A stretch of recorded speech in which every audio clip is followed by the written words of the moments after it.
I'm sharing this for a close friend who doesn't want to be identified at all.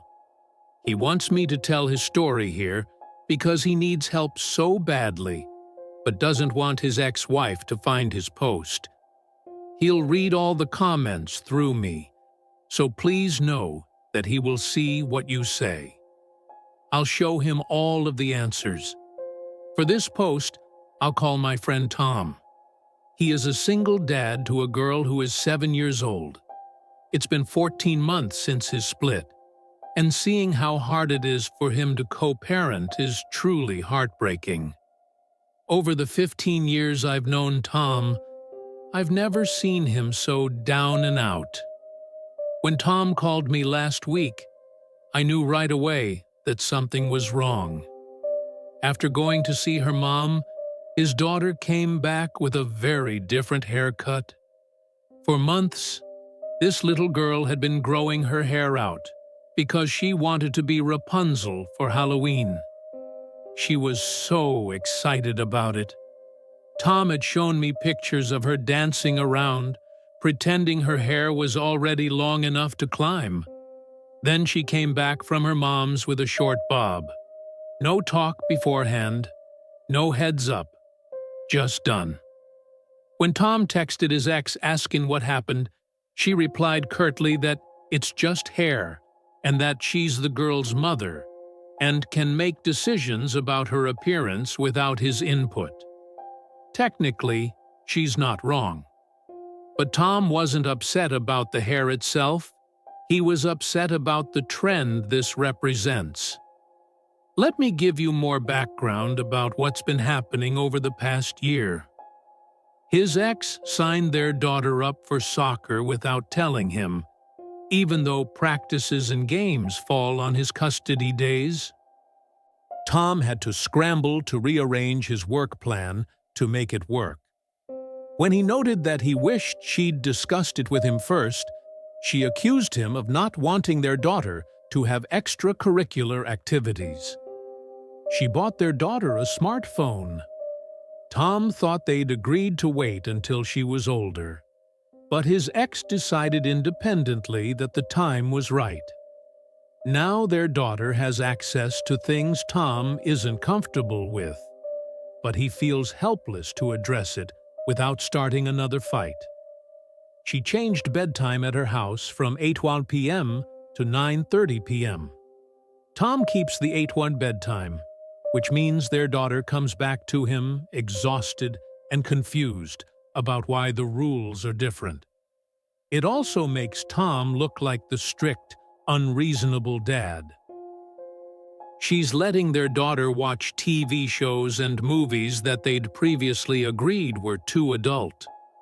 When Tom noted this, she told him to stop trying to control what happens during her custody time. Every single time Tom tries to address these things, it escalates into conflict. His ex interprets every exchange as an attack on her parenting, or an attempt to control her. She reminds him that he's not her husband anymore and doesn't get to have a say in her choices. But here's what Tom told me, and I believe him. He's not trying to control her. He just wants them to make major choices together. He wants some consistency for their daughter between two homes. He wants to feel like they're still a team when it comes to their child. Now, I need to be fair to both sides here because Tom has been honest with me about his part in the marriage ending. He was a worker. He traveled regularly for his finance job. He missed meals, bedtimes, school events. His ex basically raised their daughter alone even when they were married, and Tom owns that fully. He knows he failed as a husband and wasn't the father he should have been. But, and this is what I've experienced firsthand, Tom has completely transformed since the divorce. He rebuilt his entire career. He negotiated remote work choices. He turned down a major promotion that would have needed extensive travel.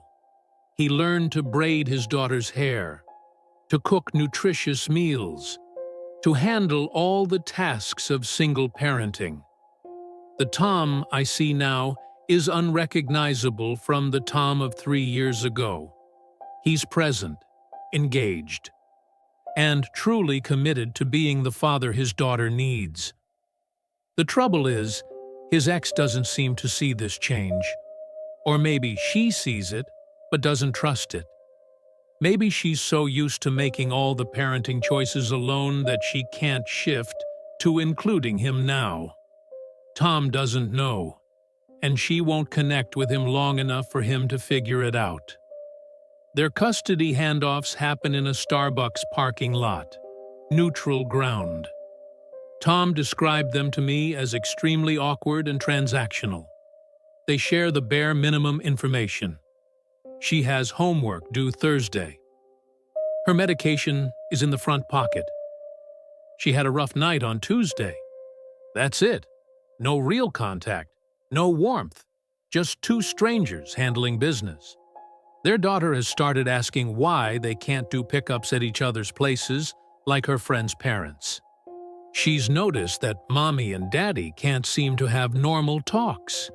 At school events, she watches them sit on different sides of the room, making sure they both see her performance, but never together. Tom told me about his daughter's birthday last month, and honestly, it made me want to cry. They tried a joint party, their first real effort at cooperation since the divorce.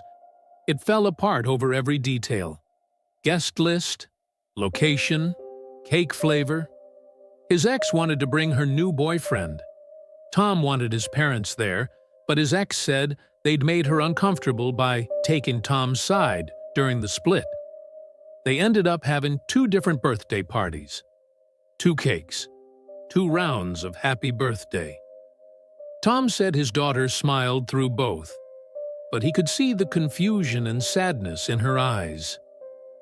She just wanted one party with both her parents there. Tom has been seeing a therapist who deals in divorced parents. The therapist introduced him to parallel parenting, the idea that when co-parents can't communicate effectively, they each parent in their own way, during their own time, with minimal contact.